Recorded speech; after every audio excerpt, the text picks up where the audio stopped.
Hi friends, ఇదిగోండి ఇటువంటి ఫ్లవర్స్ని మీరు కూడా తయారు చేయాలనుకుంటున్నారా? ఇవి నేను ఇప్పుడు ఫస్ట్ మీకు చూపించాను కదా, ఆ టైప్ అనమాట బంచెస్. అది చేయడానికి ఫస్ట్ ఈ ఫ్లవర్స్ చేయాలి. ఇవి చేయాలంటే ఫస్ట్ మనం ఇలా A4 షీట్స్ దొరుకుతాయండి కలర్వి. మనకి ఎనీ కలర్, మనకి ఏ కలర్ కావాలో ఆ కలర్ తీసుకోవచ్చు. మనకి ఒక కలర్లో మనం సైజుని బట్టి అనమాట. నేనైతే కొంచెం పెద్ద సైజు తీసుకున్నాను, ఎందుకనంటే ఈ విధంగా ఫ్లవర్ లాగా మీకు కనిపించాలని. అలానే నేను ఇదిగోండి ఇది తీసుకున్నాను, చూసారా? ఇది చిన్న ఫ్లవర్ అనమాట. మీకు ఫ్లవర్ లాగా అనిపిస్తుందా అంటే అంత పర్ఫెక్ట్గా అనిపించదు, ఇది చిన్న సైజు. అలా కాకుండా కొంచెం పెద్ద సైజుగా తీసుకుంటే మనకి పర్ఫెక్ట్గా ఫ్లవర్ లాగా వస్తుంది. అందుకోసం మనం ఈ విధంగా A4 షీట్స్ తీసుకున్నాం కదా. ఇప్పుడు నేను ఈ విధంగా ఒకటి రౌండ్గా ఉండేటట్టుగా ఒకటి తీసుకున్నాను. ఇదిగోండి ఇది కొంచెం పెద్ద సైజు, ఇది కొంచెం పెద్ద సైజు. నేను దీంతో ఇప్పుడు పెన్సిల్తో నేను ఇట్లా రౌండ్గా మార్క్ చేసుకుంటున్నాను.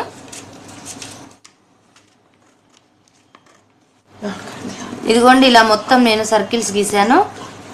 ఈ విధంగా మొత్తం సర్కిల్స్ తీసుకొని ఇప్పుడు కట్ చేసుకోవాలి మనం ఇవన్నీ, ఈ సర్కిల్స్ని.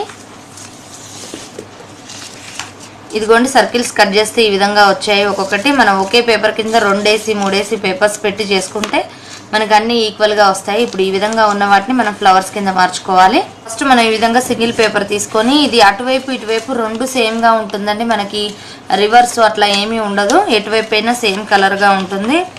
దీన్ని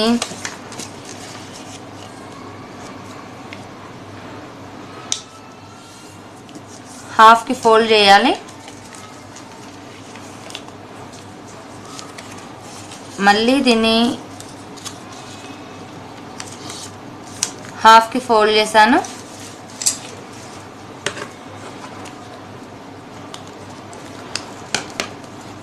ఇంకో హాఫ్కి ఫోల్డ్ చేశాను. ఈ విధంగా ఫోల్డ్ చేయడం వల్ల మనకి ఇక్కడ రౌండ్ ఈక్వల్గా ఉందా లేదా అని అర్థమవుతుంది. లేదు అని అంటే కొంచెం ఏమైనా ఎగుడు దిగుడు ఉంటే మనం సీజర్ పెట్టి ఈ విధంగా ట్రిమ్ చేసుకోవాలి. అప్పుడు మనకి ఈక్వల్గా ఉంది. ఇప్పుడు నేను మళ్ళీ దీన్ని ఇలా విడిగా చేశాను. ఇప్పుడు దీంట్లో దాదాపు ఇట్లా కొంచెం పెటల్స్ అనమాట. మనం ఈ పార్ట్ మొత్తంలో కాదండి, ఇలా ఒక పార్ట్ని మనం ఇలా ఒక లైన్ లాగా మార్క్ చేసుకోవాలి. ఒక డాట్ పెట్టాను కదా,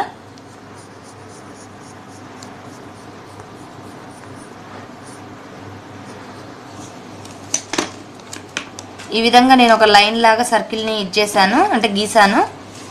ఇప్పుడు దీంట్లో నేను కొంచెం గ్యాప్తో అనమాట,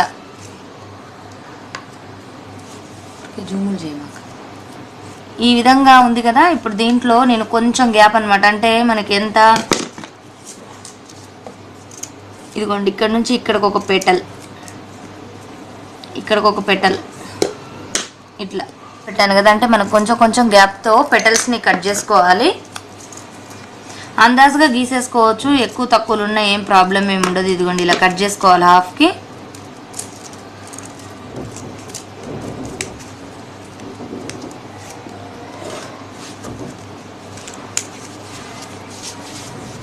అన్నీ ఈక్వల్గా రావాలి పెటల్స్. అంటే కొంచెం ఎగుడు దిగుళ్ళు ఉన్న, కొంచెం లావు సన్నమైన ప్రాబ్లం ఏం లేదు.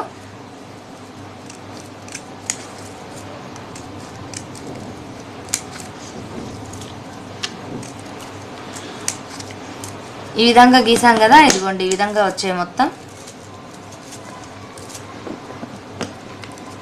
ఇప్పుడు వీటిని ఇదిగోండి ఇది ఫస్ట్ది కదా, ఈ విధంగా ఉంది కదా, ఇలా ఒక్కొక్కటిగా తీసుకోవాలి. ఇదిగోండి ఇలా తీసాను. ఇదిగోండి ఈ విధంగా విడివిడిగా రావాలన్నమాట మనకి పెటల్స్. ఈ విధంగా సన్నగా వచ్చిన తర్వాత మనం ఇటు సైడ్, ఇదిగోండి ఇప్పుడు కరెక్ట్గా కనిపిస్తుంది కదా మీకు, కొంచెమే జస్ట్ అట్లా ఎడ్జ్ కొద్దిగా కట్ చేశాను.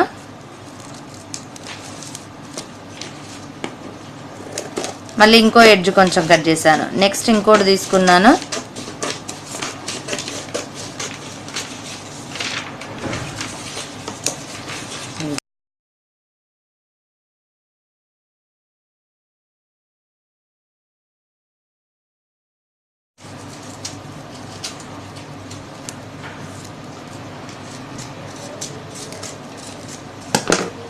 ఇదిగోండి ఇప్పుడు టోటల్గా మొత్తం పెటల్స్ చూసారుగా, ఫ్లవర్స్ వాటిలాగా ఎలా వచ్చాయో.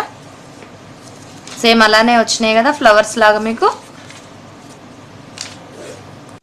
ఇదిగోండి ఈ విధంగా అన్నిటికీ ఫ్లవర్స్ నేను కరెక్ట్గా గీసాను. ఈ విధంగా మొత్తం కట్ చేసి పెట్టాను.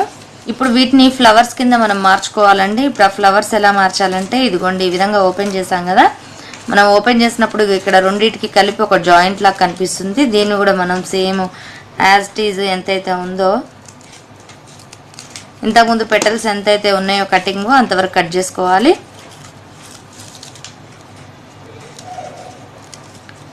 నెక్స్ట్ ఈ విధంగా ఓపెన్ చేశాను.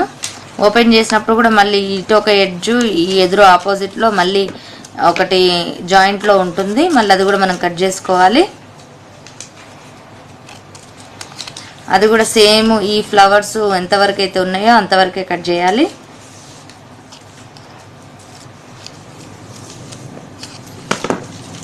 కట్ చేసిన తర్వాత మనం ఇందాక ఇలా ఫోల్డ్ చేసాము, ఇలా ఫోల్డ్ చేసాం కదా, అంటే ఈ ఎడ్జు ఈ ఎడ్జు ఈ ఎడ్జ్ అంటే ఈ 4 భాగాలు అనమాట. ఈ 4 పార్ట్స్లో ఒక పార్ట్కి మాత్రమే మనం హాఫ్గా కట్ చేసుకోవాలి. కట్ చేసుకునే ముందు మనం ఈ పెటల్స్ని ఈ విధంగా ఒక పెన్సిల్ తీసుకోవాలి. ఇది నేను ఇక్కడ పెటల్స్ కింద పెట్టాను పెన్సిల్ని, ఇక్కడ నా థంబ్ని పెట్టాను. ఇలా ప్రెస్ చేస్తున్నాను, అంటే కిందికి ఉంచుతున్నాను.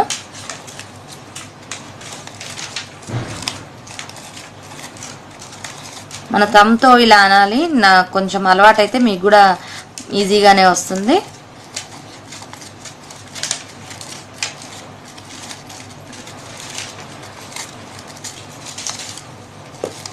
ఇది ఎందుకు అనంటే మనకు కరెక్ట్గా ఫ్లవర్ కొంచెం బెండ్ అయి ఉంటుంది కదా పువ్వు, ఆ విధంగా రావడానికి, స్టిఫ్గా కాకుండా కొంచెం ఇది అవ్వడానికి.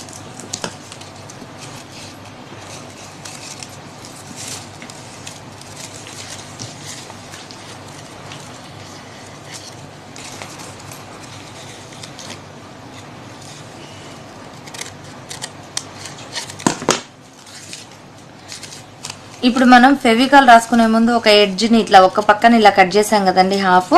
ఇప్పుడు మనం ఈ పెటల్స్ని ఇలా వంచేసాం కదా, ఇవి మనం ఇలా రోల్ చేస్తున్నప్పుడు మనం ఫ్లవరు మనకి ఈ విధంగా బ్యాక్ సైడ్ రావాలన్నమాట. అంటే మనం చూసుకోవాలి, ఇప్పుడు మనం ఇలా రోల్ చేస్తాము ఫ్లవర్ని, అప్పుడు ఈ పెటల్స్ ఇలా రావాలి మనకి. అంటే ఇది ఇట్లా మనం ఏటైతే ఇట్లా వంచామో ఇది కిందకి ఉండాలి, ఇలా బ్యాక్ సైడ్ ఉండాలి.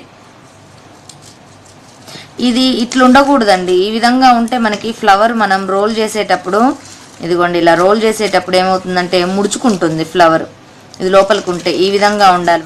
ఇప్పుడు నేను కొంచెం ఫెవికాల్ రాస్తున్నాను ఈ ఎడ్జ్లో. రాసిన తర్వాత ఇదిగోండి ఇక్కడ కొద్దిగా ఫోల్డ్ చేస్తున్నాను నేను ఫ్లవర్ని. ఇక్కడ రౌండ్ షేప్ రావాలి మనకి.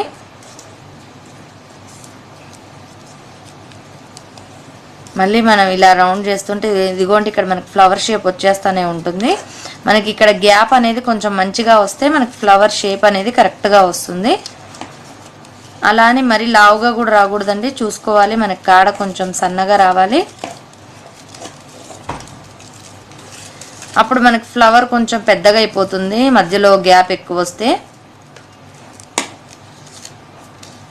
ఇదిగోండి చూసారుగా ఫ్లవర్ వచ్చేసిందా. ఈ ఎడ్జ్కి కూడా కొంచెం మనం గమ్ రాయాలి.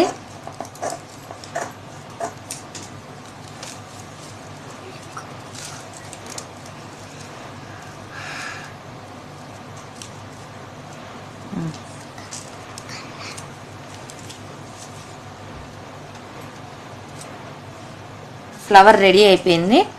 ఈ ఫ్లవర్ మళ్ళీ మనకి పూర్తిగా ఫ్లవర్ లాగా రావాలంటే మళ్ళీ పెన్సిల్ పెట్టి ఈ విధంగా పెటల్స్ని మనం ఇలా అనాలి. ఈ ఎడ్జ్లో పెట్టి ఇలా రోల్ చేయాలన్నమాట.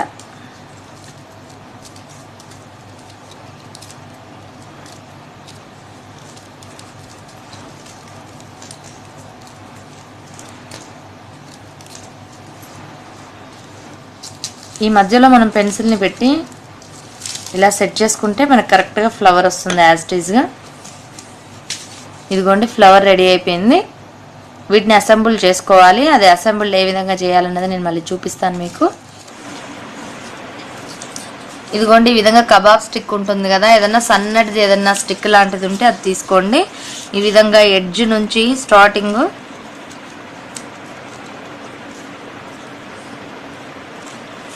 దీనికి ఇలా రోల్ చేసుకుంటూ వెళ్ళిపోవడమే.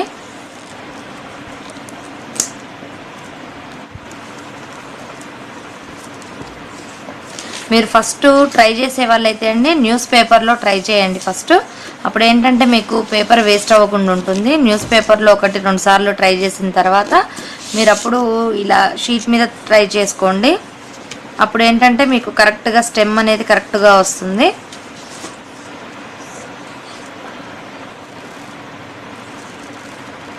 ఈ బంచెస్ అయితే తయారు చేయాలనుకుంటున్నామో వాటికి తగ్గట్టుగా మీరు అన్ని స్టిక్స్ తయారు చేసుకోండి. నేను ప్రజెంట్గా అయితే ఒకటే స్టిక్ తయారు చేస్తున్నాను. ఇదిగోండి ఫ్లవర్స్ అన్నీ నేను రెడీ చేసి పెట్టేశాను. ఇదిగోండి ఇక్కడ మన ఫ్లవర్స్ రెడీగా ఉన్నాయి. ఇదిగోండి స్టిక్ కూడా రెడీగా ఉంది. ఇప్పుడు వీటికి ఫ్లవర్స్ని మనం అసెంబుల్ చేసుకోవాలి.